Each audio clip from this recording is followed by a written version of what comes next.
Jai Gurudev. Om Sahana Bhavatu Sahanau Bhunaktu Sahaviryankaravavahai Tejasvinavadhitamastu ma vidvishavahai. Om Shanti Shanti Shanti.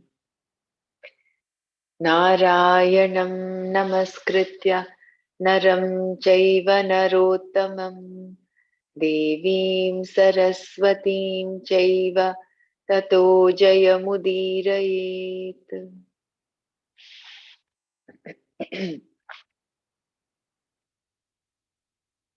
Yeah, let's share our input about only two shlokas today, but lot of interwoven stories.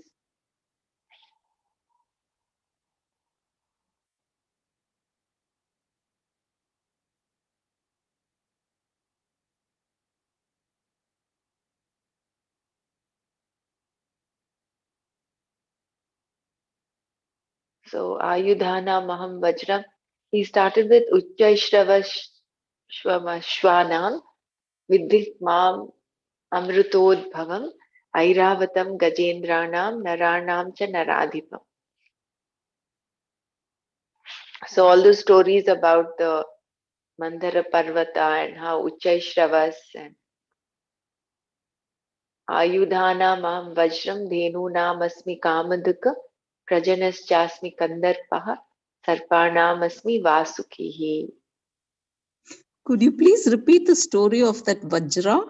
That Vajra is that there's that Asura who can be killed only with the weapon which is made from the spine of Dadichi. Dadichi is one of the sages. So I think this Vajrayuda is made from his bones, and this I don't remember the name of the Asura. He swallows it, and I think finally he gets killed. That is it. I mean, that's just the sketch of the story. I may be missing out on the details.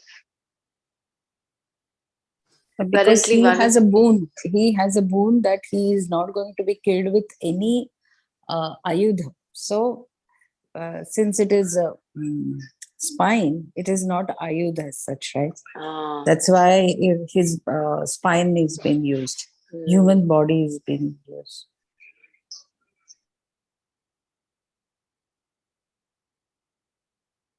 What I felt was when so fascinating. It is fascinating. In fact, the whole story of Garuda, the Vainateya, is the son of Vinata and Kashyapa, right? So just imagining it, I mean, storytelling itself is such a beautiful thing, and I think our epics have done that so well. And with Nana explaining how Vainateya is so huge, and as soon as he's born, he's asking his mother how to quench my hunger, how to satisfy my hunger, and she directs him to this huge elephant and the tortoise. They were otherwise rishis in their previous birth. They were cursed to be born this way, and just picking up a huge elephant with one claw and the tortoise on the tortoise with the other claw itself is quite just imagining itself. And he goes and sits on the branch of the tree that breaks, and so it's quite fascinating.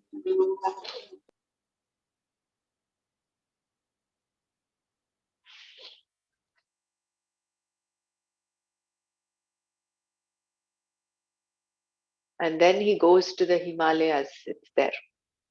He just imagine he picking up the the Parvata just by one, just with his claws.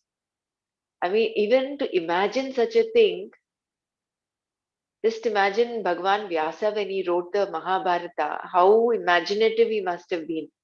It's not just imagination, probably these existed that time. Otherwise, even for someone to write, even a storyteller to write, there has to be some form of kind of reality. Otherwise, it would not be possible. For instance, even the what is that? Ravana's his vehicle, the Pushpaka Vimanam. Apparently, at that time, there must have been something like a spaceship or a shuttle or something like that. Something that just moves up, moves in the air from just with the thought of it, it arrives and it takes you around. So it couldn't just be a figment of imagination. There must have been those things existing at that point. So Yeah, and our have ancient been people, yeah, and decoded in our DNA, yeah, these people now, modern day scientists say we've invented this, this, and this, but I think our ancient people knew all of this. This is actually triggering the interest in reading Mahabharata more and more. I think we should get started with that.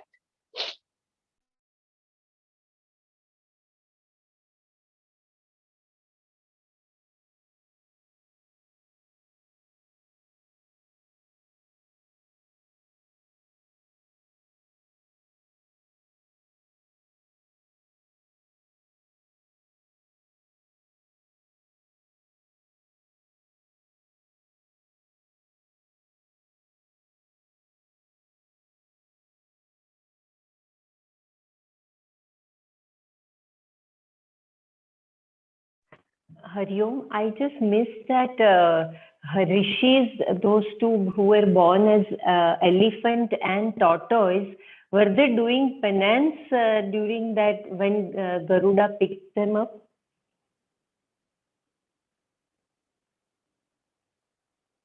What Nanaji said is he picked them up, but he did not know where to keep them and eat them. So he finds this huge tree and he goes and places it there, and that the tree breaks. The branch breaks, and then he sees the Ankushta, that is all the rishis who have this body as that light, all hanging from this branch. And then he realized that if their penance is disturbed, he is doomed. So he does not know what to do. So then the father, he goes back to he picks up the tree with his beak so that it doesn't fall. And he goes to his father, and Kashyapa says, now go to Himalayas. And there I will advise the rishis to bless you and say that your intention was not to disturb the rishis, and tell the whole story. And that's how the Garuda flies to, he takes the tree, the elephant and the tortoise and goes to Himalayas. And there he rests in that Himalaya Parvata, and all his challenges are resolved. Okay, that's so beautiful, no? Very nice. Thank you, Dhanyavad.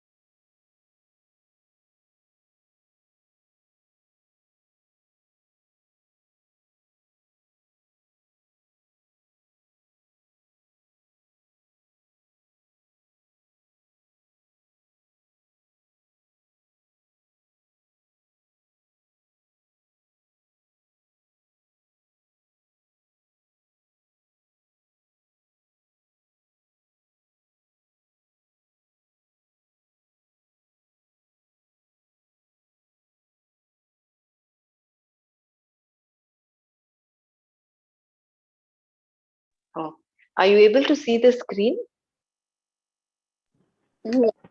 Yeah. Not. You can see Atma Bodh, right? The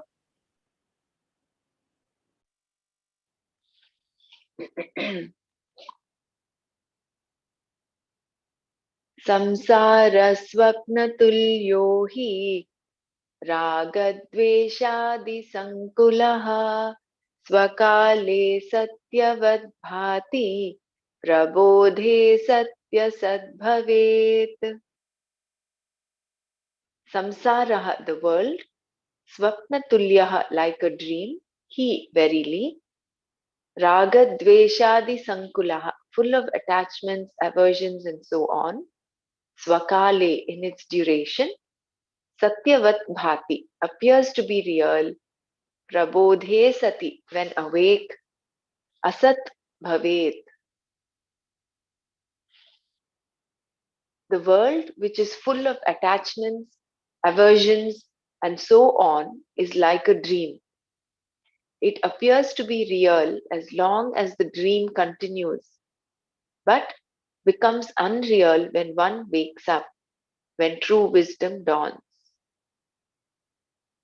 It is a common knowledge that in a dream, the mind creates for itself a fanciful existence. Unfulfilled desires, passions, and emotions which we carry in our minds when we go to bed often manifest in our dreams. That is why he who has a balanced and controlled mind, who is not tossed,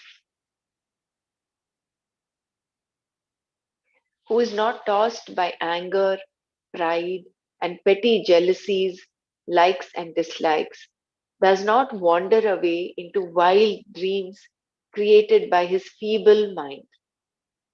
It is the weak person who is a victim of his unfulfilled desires and thoughts.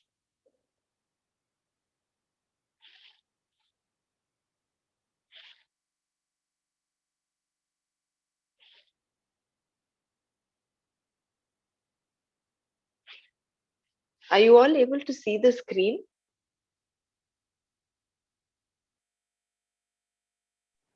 Yeah, we are able to see Brahmaraji. थोड़ा सा वो You wanted it a is little. legible. It is legible, no problem. Yeah, it is legible, no problem, because it goes out of the. Yeah. In the dream world, we have a variety of experiences.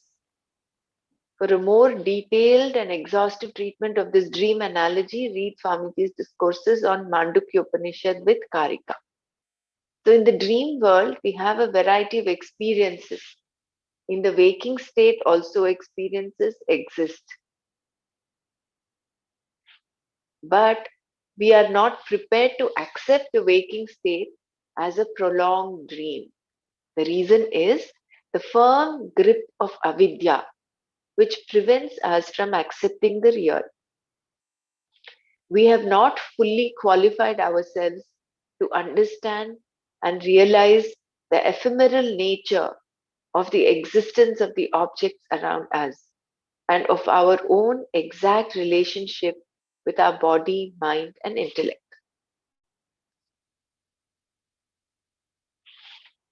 The dream is quite real to us so long as we are in it. Once we wake up, we realize the falsity of the entire experience. Similarly, when we go deep into the layers of the matter envelopments and experience the all pervading consciousness,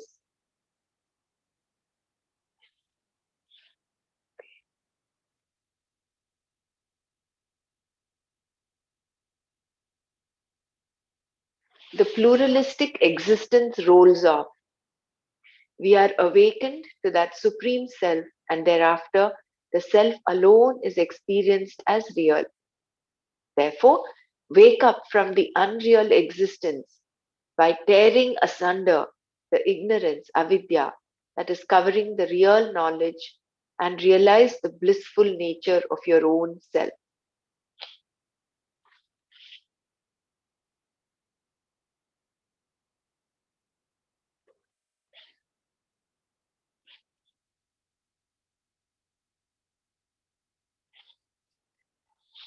तावत् सत्यं जगद्भाति शुक्तिकारजतं यथा यावन्न ज्ञायते Brahma सर्वाधिष्ठानमद्वयम्. Tavat, as so long as Satyam, real, Jagat, world, Bhati, appears, Shuktika, Rajatam, silver in the mother of pearl, Yatha, like, Yavat, as long as, Na, not, Jnayate is realized, Brahma, Brahman, Sarvadhishtanam, the substratum for all, Advayam, one without a second. So Tavat Satyam Jagat Bhati, Shuktika Rajatam Yatha, Yavat na Jnayate Brahma, Sarvadhishtanam Advayam. The world appears to be real so long as Brahman, the non-dual substratum of the entire creation, is not realized. It is like the illusion of silver in the mother of pearl. Jagat is not to be understood only as the gross outer world, as we usually conceive it to be. It is the total experience of an individual in the three states of existence: the waking, dream, and deep sleep states, experienced through the different types of equipments: physical, mental, and intellectual. In short, Jagat includes the world of objects cognized for enjoyment as forms, tastes, and so on through the sense organs, as feelings and emotions experienced by the mind, and as ideas and ideologies lived by the intellect. The sum total of all experiences gained through our gross, subtle, and causal bodies is Jagat.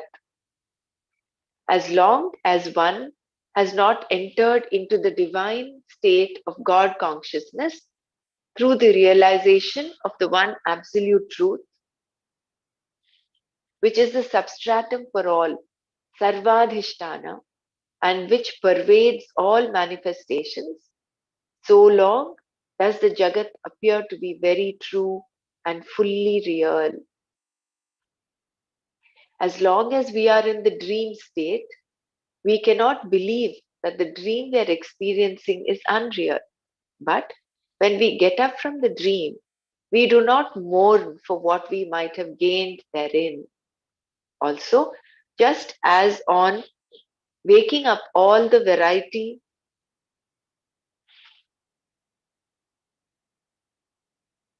experienced in the dream state vanishes to become one with the waking mind, so too,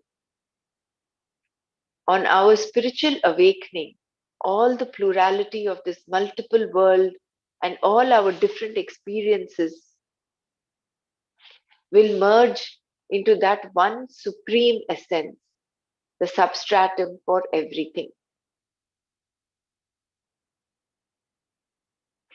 When we have realized this supreme truth and begun to experience the presence of the eternal God principle, the infinite reality, the highest plane of pure consciousness, which runs in and through us and everywhere, we no more mistake the Jagat as real or as existing apart from that consciousness.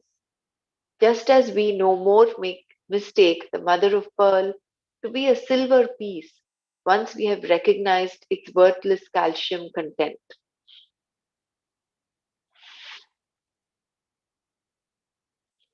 The illusion of a snake on a rope without the rope, the substratum, the superimposition of the snake is impossible. Likewise, without the Supreme Self, which is immortal, imperceptible, and changeless, which is referred to as the substratum, Adhishtana, even the delusion of Jagat is not possible. So, Jagat is because Atma is, because Brahman is.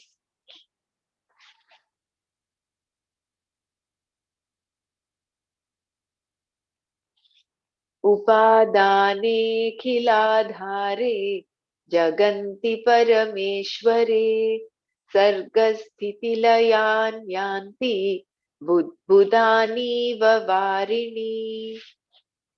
Upadane, which is the material cause, Akhila Dhare, which is the support of everything, Jaganti, the worlds, Parameshware, in the Supreme Self, Sarga sthitilayan yanti. Rise, exist, and dissolve at the end. Budbudaniva. Bubbles, iva, like varini in the waters. So, like bubbles in the water, the worlds rise, exist, and dissolve in the Supreme Self, which is the material cause and the support of everything. As compared to the thinkers of other religions, the Hindu thinkers of the past seem to have given greater attention to the principle of creation. This acute analytical approach to problems of life can, in its thoroughness and completeness, beat even many of the modern scientific methods. Nothing new is ever created by anyone. Nothing new is ever created by anyone. The entire creation is nothing but change of forms, names, nature, and conditions. Reconversion alone is creation. In thus creating a thing, three essential factors are necessary, and together they are known as the cause. In any creation, three types of causes must come into play. So, this is very profound. I will just read this paragraph again. Nothing new is ever created by anyone. The entire creation is nothing but change of forms, names, nature, and conditions. Reconversion alone is creation. In thus creating a thing, three essential factors are necessary, and together they are known as the cause.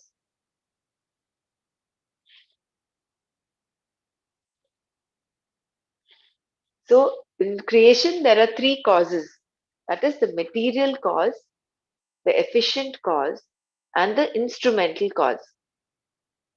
In the case of a potter making a pot on his wheel with clay, the potter is the efficient cause, the wheel is the instrumental cause, and the clay is the material cause, upadana karan. In all pot creations in the world, the potter is separate from the clay. However, in the creative process of the finite emerging from the infinite, the material cause and the efficient cause are one and the same.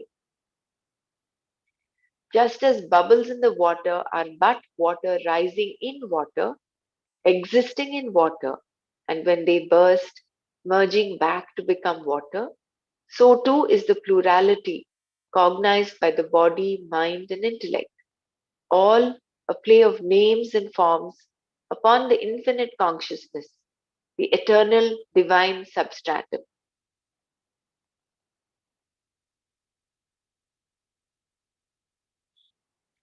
So, for any creation, there are three causes required. One is the material cause, the efficient cause, and the instrumental cause. Like the potter, for instance, the potter is the efficient cause.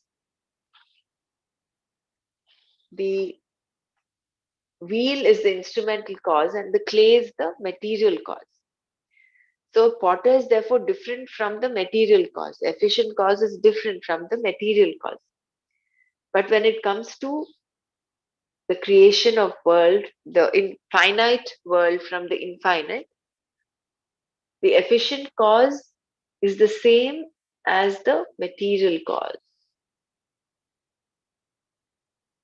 And the example here is that of bubbles of water that arise from water, exist for a momentary period, and then dissolve again into water.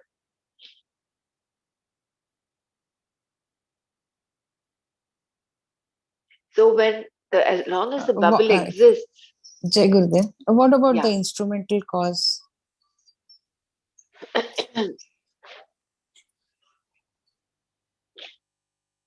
That I think is the is Is Maya, Maya? maybe, no? Maya. Oh, okay. Remember, we'll just clarify this because in Tattva Bodh, I think it's only two causes that were mentioned. No, the Upada Maya. Um, what is that? The verse? Brahmashraya Maya. So Maya is the Upadana Karana. They've I think combined the instrumental material cause as Maya and efficient cause as Brahma. But let's clarify this. Huh? So here, um, so as long as the bubble exists, so too in the plurality cognized by the body, mind, intellect, all a play of names and forms upon the infinite consciousness, which is the eternal divine substratum. However, the supreme Brahman undergoes no change, being absolute. It can suffer no modification in itself. In that case, how can the world of multiplicity originate from that Brahman? It can only be an appearance. There is no real manifestation, no factual creation. Just like in a dream, isn't it? In a dream, as long as we are dreaming, it appears very real. So for the dream, we are the efficient cause. And the dream, that dream state is our material cause. But it does not have any actual existence. It's all very fictitious. But as long as we're in the dream, it appears very real. So it's only a manifestation. Similarly, upon the eternal Brahman, the whole Jagat is a superimposition, which is all names and forms and Ajay Gurudev, in a way, if we are Brahman, are we not the efficient cause? we are, no. We are. That is why Brahman is the eternal efficient cause. So we are nothing but Brahman. You, me, this difference and separateness is only because of this avidya. So once this veil of avidya is removed, there is no distinction between you and me. We are nothing but Brahman.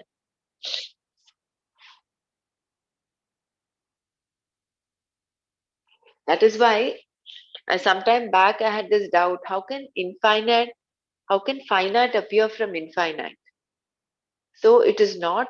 It doesn't have any real existence. It is only a superimposition, a manifestation. It doesn't have any factual existence. It is unreal. Just like how the mother of pearl looks like it looks like silver. It's nothing but calcium. Just like how the snake appears on the rope and the mirage appears on the road. Just thought came in, like, because the Brahman had a desire, is that the cause of our misery? Like, if I think as myself Brahman, I had a desire of having some sensory perception about myself. That was a desire. And that's why that is the cause of my misery now, isn't it? My ignorance. How I don't know whether I'm right, but I look at the Jagat as the dream that Brahma is having.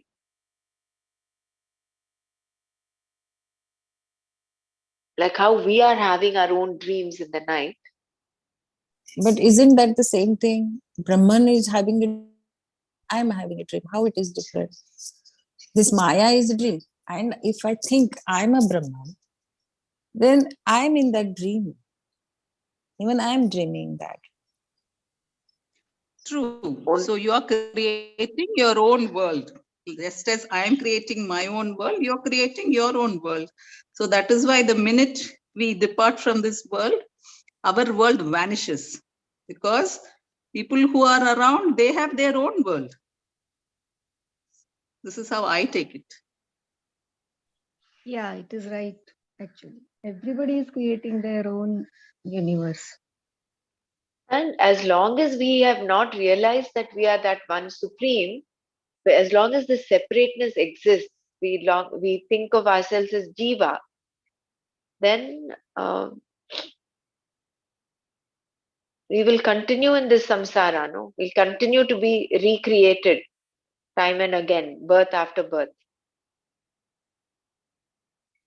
So the only way is to wake up. Like, how would you wake up from a dream? Imagine we are in an eternal dream. Our whole life, from the time we are born till the time we die, we are actually in the dream world. We have to wake up from that.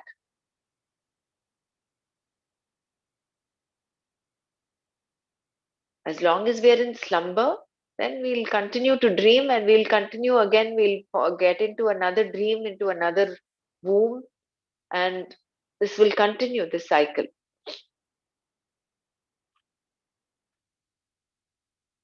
It's so beautiful that Bhagavan, to so much of compassion, has given us this dream state. Array, at least look at your dream state, realize, wake up. If we did not have the dream state, we would not even have this comparison of what is real, what is unreal, how the Jagat is like a dream.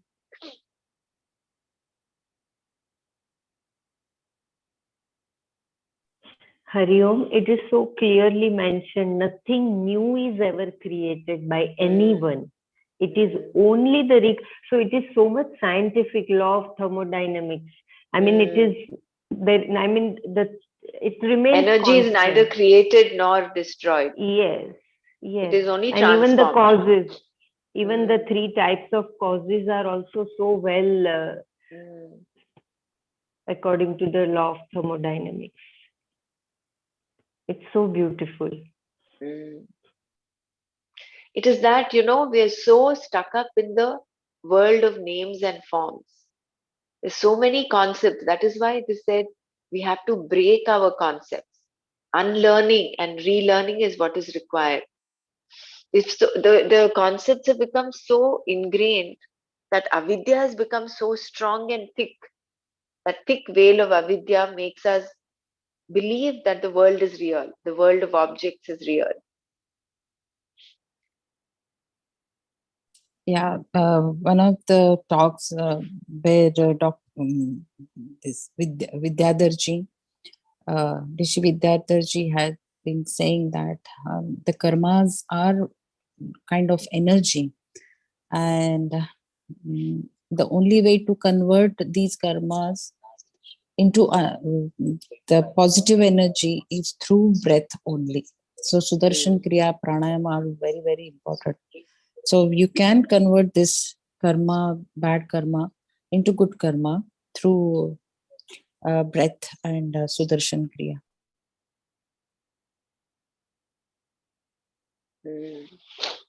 Interesting. सच्चिदात्मन्यनुस्यूते नित्ये विष्णौ प्रकल्पिताः व्यक्तयोः विविधाः सर्वाः हाटके कटकादिवत्. Satchidatman, in the self whose nature is existence, consciousness. Anusyute, in the all-pervading. Nitye, in the eternal. Vishnau, upon Vishnu. Prakalpitaha, projected by imagination. Vyaktayaha, manifested. Vividhaha, manifold. Sarva, all. Hatake, out of gold. Katakadivat, just as bracelets and other ornaments. The entire world of things and beings is only a mental projection upon the substratum, which is the eternal, all-pervading Vishnu, whose nature is existence, consciousness, just as all the different ornaments are made out of the same gold.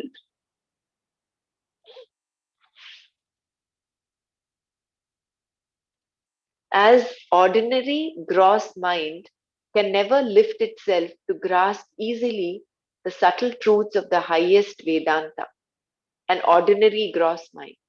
Very frequently, innumerable examples are to be repeated to push the subtle philosophical ideas into the comprehension of an ordinary intellect.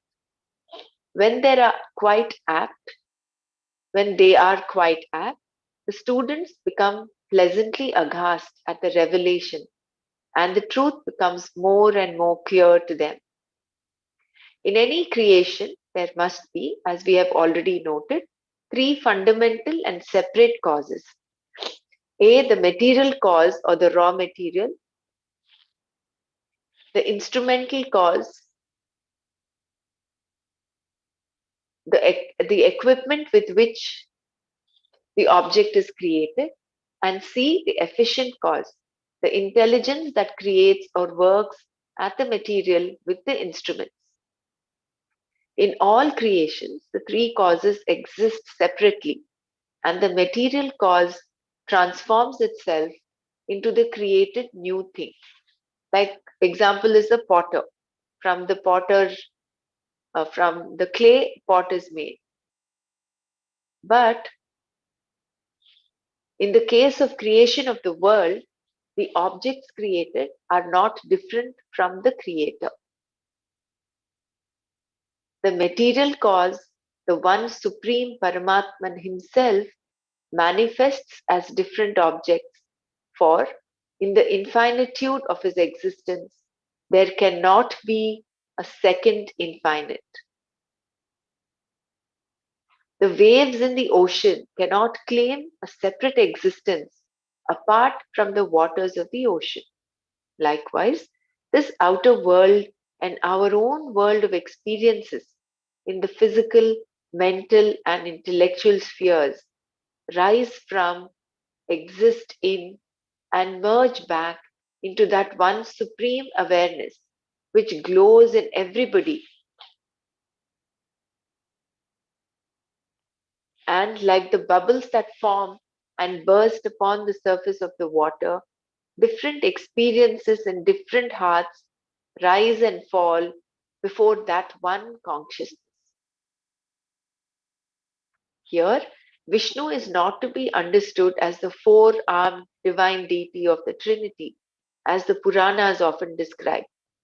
No doubt, when a gold ring goes out of shape, or even when the ring is melted, nothing happens to gold. So too, even when the entire universe tumbles down, nothing happens to the eternal reality, since it is ever changeless and immutable.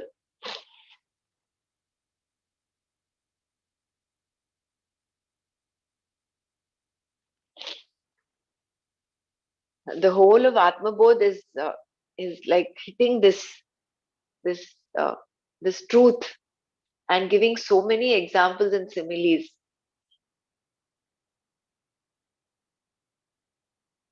यथाकाशो हृषीकेशो नानोपाधिगतो विभुः तद्भेदाद् भिन्नवद्भाति तन्नाशे केवलो भवेत्. Yatha, just as, Akashaha, space, Rishikeshaha, the omnipresent truth, Nana Upadhigataha, associated with various conditionings, Vibhuhu, the all-pervading, Tat Bhedat, on account of their manifold nature distinct from each other, Bhinnavad Bhati, appears to be diverse, Tat Nashe, on destruction of these upadhis, Kevalaha, one Bhavet, becomes. So Yatha Kashah Rishikeshah Nana Upadhikatah Vipuhu Tad Bhedat Bhinnavad Bhati Tannashe Kevalaha Bhavet. The all-pervading space appears to be diverse on account of its association with various conditionings, upadhis, which are different from each other. However, upon the destruction of these limiting adjuncts, the space becomes one. So also, the omnipresent truth appears to be diverse on account of its association with various upadhis and becomes one on the destruction of these upadhis.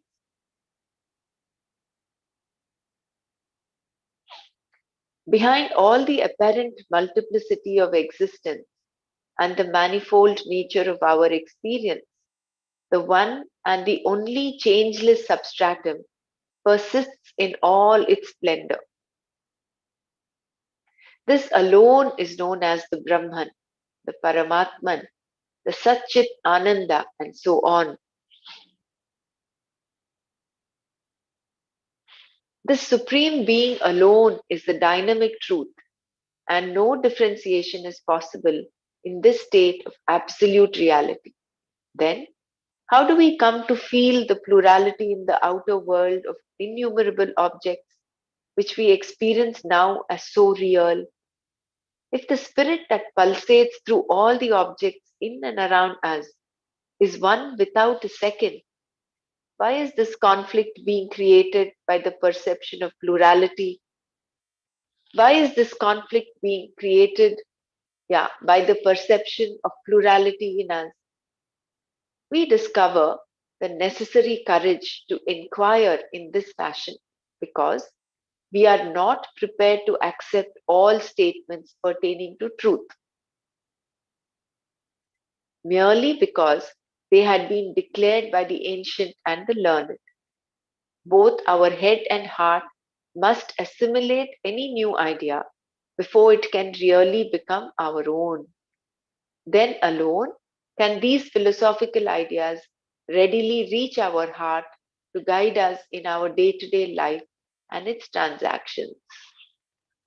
This is what the unlearning and relearning is important. No? The word Rishikeshaha can be interpreted both in its mythological tradition as well as its ancient usage. Taking it as Rishikesha, Rishkesha, it means that one whose hair is made short. In the battlefield at Kurukshetra, we meet the Lord with all his curly hairs rolled up. In the ancient sense, the term Rishikesha can be dissolved as Rishika Isha. No doubt, Rishika is an old and obsolete word meaning sense organs, and so the epithet means Lord of sense organs. The sense organs can function only as so long as the life exists in us. As long as the self, which is the Lord of the senses, reigns in this body, so long alone are we enabled to see, smell, touch, speak, and so on.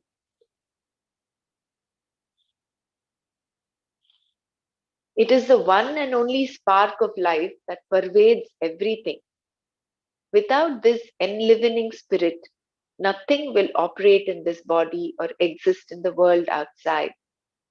That principle of life, that universal spirit, that all pervading Brahman is worthily known as Vibhuhu, meaning the all pervading. This all pervading Vibhuhu, truth, the Brahman, appears to be the pluralistic world, as stated before, because of the various conditionings through which it functions. For example, we construct different rooms in the vast open space, Akashaha, and then we recognize distinct compartments in the one space as the drawing room, the bedroom, living room, and so on. And then we ourselves come to treat the one space as a multiple factor. We consider the numerous small spaces created by such a division as so many different room spaces. But when the walls are pulled down, the room spaces having separate individual existence end, but thereby The space in none of them is destroyed. The room spaces become the one total space. Similarly, when an individual ego associates with its various limiting factors, upadhis, this world of plurality comes to manifest. When these limiting factors are destroyed, the one dynamic truth of life is rediscovered as that which functions through the entire existence. Without this vibhuhu, there is no existence, and with it, everything comes to exist. The Atman is one and the same before and after realization.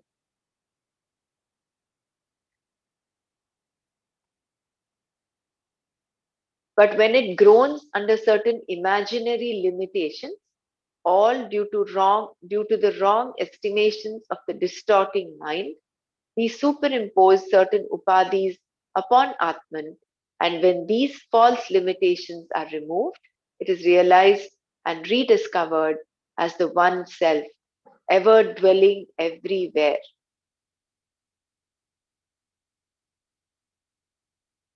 So the 7 levels of existence make so much sense here. We identify ourselves with the body, mind, breath, our memory, ego, and intellect. Whereas what is required is that we understand these are the limiting upadhis. The self shines through them. Without the self, none of them exist. Without the self, even the sense organs do not function. But what is required is detaching ourselves from the rest of them and holding on to that one principle, the self within.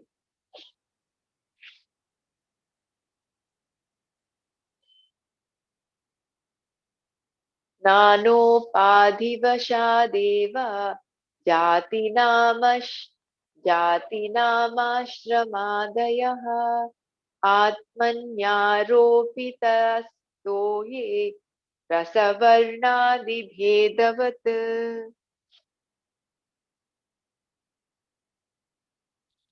Nana upadhi vashat, because of association with different conditionings, upadhis, eva only, jati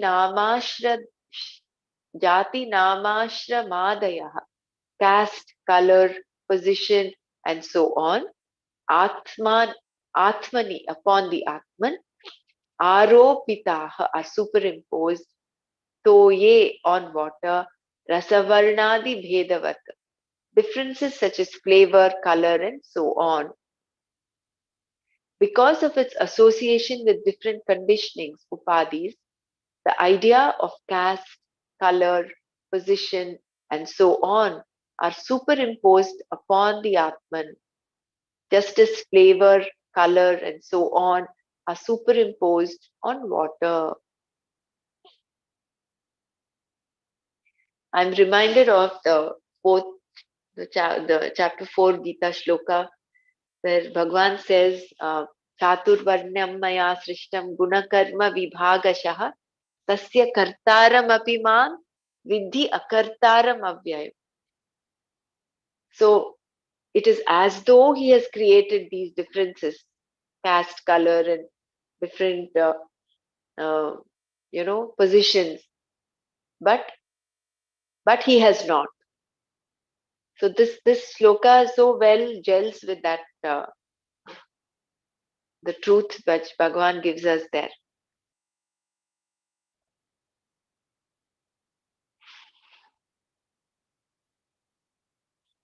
So whether one is an advocate, a doctor, or a porter, the inner personality factors are the same.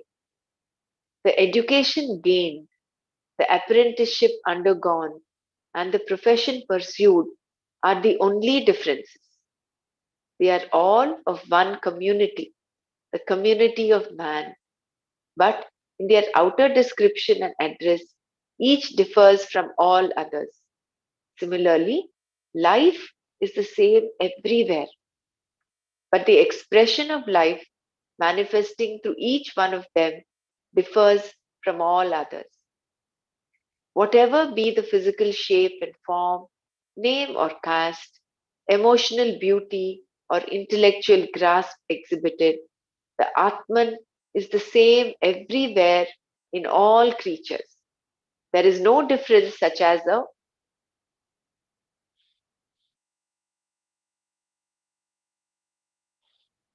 a young Atman, an old Atman, a Christian Atman, a Hindu Atman, a poor Atman, a rich Atman, and so on. The life giving truth in the varied existence of things is the one reality, which equally thrills the entire panorama of things, persons, and personalities. It remains unaffected by and unattached to all outward marks,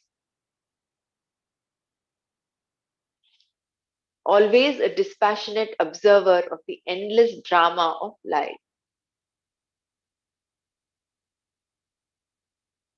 The same electric current causes the fan to revolve, the refrigerator to cool its contents, the light to burn differently in the green, blue, and red bulbs.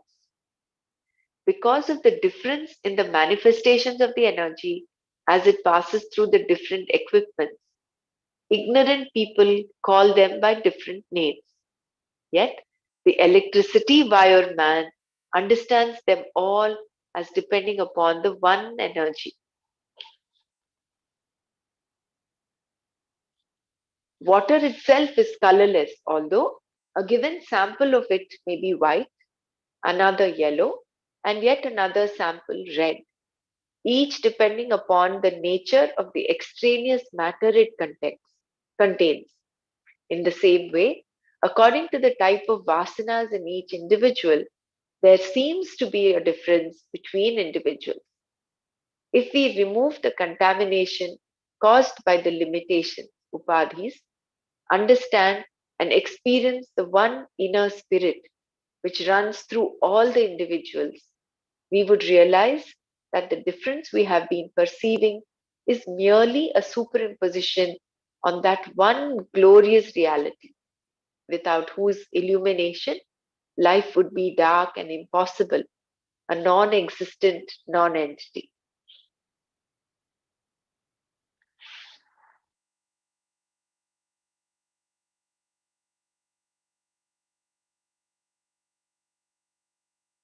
I'm just continuing. If in case anybody wants to share, please stop and share. Huh?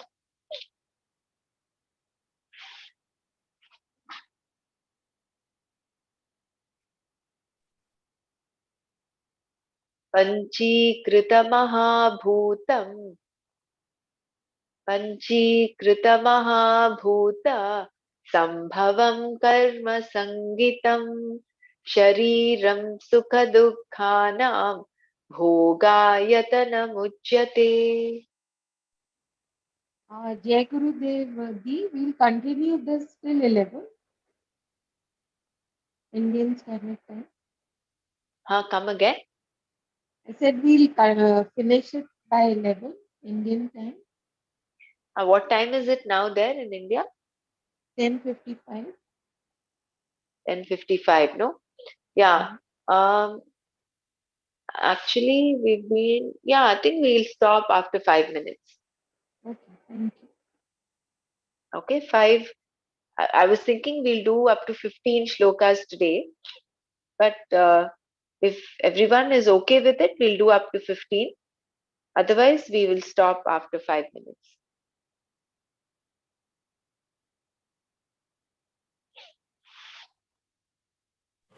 I'm okay with it, Ramraj. Yeah, so we'll go to 15, huh? Panchikrita Mahabhuta Sambhava. Brahmaraji, today Yes. is Krishna Jayanti. Yeah. So I'm a bit busy also. I guess a lot of people have. Yeah, so maybe. It's fine, Okay, then I will we'll leave stop in 5 minutes. minutes. Yeah. One thing I want to share, Brahmaraji. Here that Spanda thing also will help us little bit in more deeper understanding. Like the general Spanda and the special Spanda. Like Correct. though all of us, we are vibrating in specific bandwidth as human beings, but still the spanda, every human being is having a special spanda. Correct. Like having No, different shades the in the. general, correct. The general spanda runs in and through all of creation, Yes, yes. manifesting specially in different forms as special spanda, as special vibration. So Correct. as a worm, as an insect, as a bird, as a human being. Yeah, So in that also, in specific bandwidth, we are all human beings. Like same color with different shades. No? Even we can find infinite shades in the same color of correct. spectrum, Right. color spectrum. So same way, though we are all human beings, but every human being is having a special spanda Correct. over And that is over imprinted on the general spanda. which is because of our vasanas, because of Yes. our impression. And Yeah. therefore, through meditation, through all the sadhana, and through knowledge, of course, we get rid of these past impressions. And then, with all the sadhana, we get rid of the past impressions and we exhaust the vasanas. That brings us to that state of pure mind, which is still and um, clear. And in that, knowledge can dawn. Yes. And then you realize you're nothing but the general spanda. Correct. Which is anywhere None, there. yeah, none of the special spandas can exist without the general spanda. Correct. Correct. It is like if we imagine the whole general spanda as wavelengths, universe like an ocean of wavelengths. On that, you have different shapes and forms, different names and forms that are being formed, they're created, sustained for a while, then they dissolve. So the undercurrent remains the same. I mean, I find the ocean analogy so beautiful. It's easy to understand the wave and the oceans. The wave only has an apparent existence. It does not have a real existence. It appears real only as long as it is there. The moment it dissolves into the ocean, it loses its existence. So what we are doing is we're holding on to the wave, we're holding on to our body, we're holding on to our mind, intellect, and that identification is what is causing all this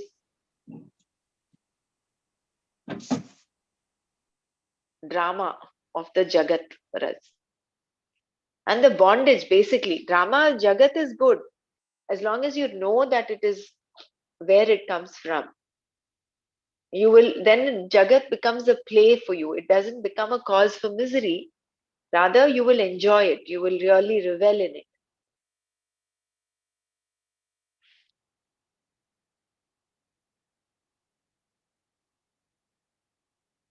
So, Panchikrita Mahabhuta Sambhavam, the five elements that have gone through the process of fivefold self division and mutual combination, Karma Sangitam, determined by one's own past actions, Shariram, the gross body, Sukha Dukkhanam, for pleasure and pain, Bhogayatanam, medium of experiencing, Uchyate, is said. Determined for each individual by his own past actions and made of the five elements that have gone through the process of fivefold self division and mutual combination, Panchikarana, is born the gross body, the medium through which pleasure and pain are experienced, the tenement of experiences. Now we come to analyze how the limiting factors or upadhis emerge. The biographical story of the growth and development of the bodies or layers of matter beneath which the Atman reveals as luminous consciousness. Is my voice clear?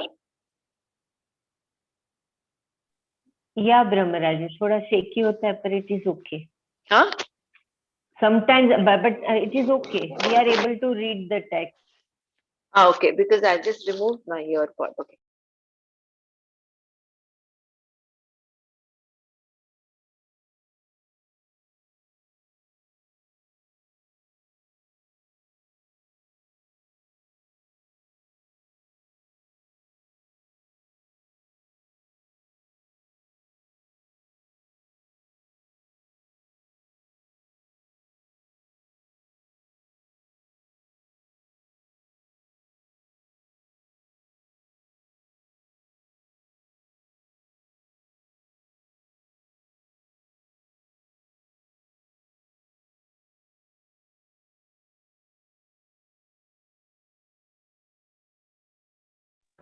We can't hear you, Brahmaraji.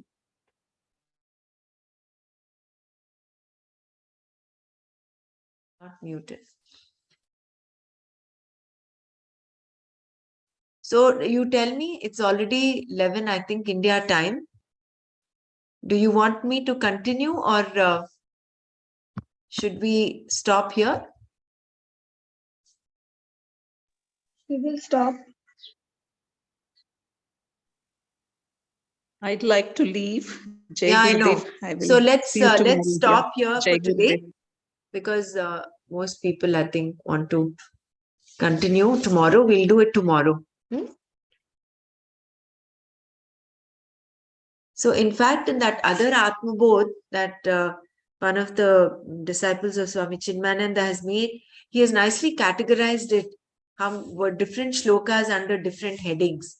So this heading becomes, I think, nature of creation or so. I think I will, for clarity, I will post even that in the group. It is nice to. And there is little difference in the text what you have just sent recently, Brahmaraji, and what you are reading. There is some edit. Yeah, there is, because I'm reading along with you only my own what you had sent recently. Okay. Okay, let me see then, because this was also like Varna, it is written, and only few words are different. Like in Shloka, it is Namashram. Here it is Varnashram. Okay. Okay. Maybe it was a different edition. I'm not sure. But it is Swami Chinmayananda's only.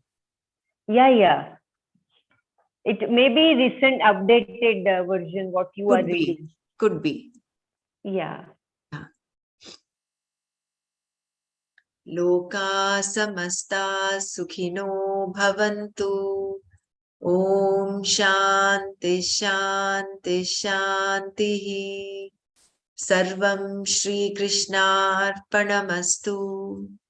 Jai Gurudev. Jai Gurudev.